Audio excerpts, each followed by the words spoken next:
તો આ તરફ રાજકોટમાં ઓસ્ટ્રેલિયા અને પાકિસ્તાનની મેચ ઉપર સટ્ટો રમાડી રહેલા 5 સટોડિયાઓને પ્રદ્યુમન નગર પોલીસ સ્ટેશનના સ્ટાફે દબોચી લીધા હતા। આરોપીઓ એક પોલીસ પુત્રને કપાત આપતા હોવાનું ખુલતા પોલીસે તેને પણ દબોચી લેવા ચક્રો ગતિમાન કર્યા છે। રાજકોટ શહેરના પોપટપરા વિસ્તારમાં આવેલા રઘુનંદન સોસાયટી વિસ્તારના એક રહેણાંક મકાનમાં સટ્ટો રમાડવામાં આવી રહ્યો હોવાની માહિતી મળતા પોલીસ સ્ટાફે દરોડો પાડ્યો હતો। સટ્ટો રમાડતા 5 શખ્સો સબીર, ઇમરાન, ઇમ્તિયાઝ, વકાર અને પ્રફુલ ઝડપાયા હતા। પોલીસે આ તમામ પાસેથી ઉપયોગમાં લેવાયેલા 44 મોબાઈલ, 2 લેપટોપ અને 1 ટીવી સહિત 1,06,000 રૂપિયાનો મુદ્દામાલ કબજે કરી લીધો હતો।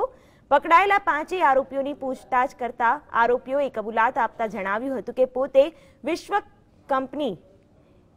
કપની શરૂઆતથી જ સટ્ટો રમાડતા હતા અને સમીર સમા નામના એક પોલીસ પુત્ર પાસે કપાત કરાવતા હતા।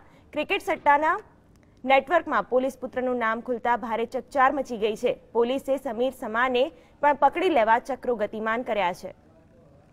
આજરોજ ઓસ્ટ્રેલિયા અને પાકિસ્તાનના ક્રિકેટ મેચ દરમિયાન પોપટપરા રઘુનંદન શેરી નંબર 6 ની અંદર ક્રિકેટનો સટ્ટો રમાતો હોવાની હકીકત મળતા તે જગ્યાએ દરોડો પાડતા કુલ 5 ઈસમ મળી આવેલ છે। તેમાં 2 લેપટોપ, 44 અલગ અલગ મોબાઈલ તેમજ એક ટીવી મળી કુલ 1,06,700નો મુદ્દામાલ મળી આવેલ છે। આ તપાસ દરમિયાન આ પકડાયેલા આરોપીઓની પૂછપરછ કરતા સમીર સમા નામના ઈસમનું નામ ખુલેલું છે અને આગળની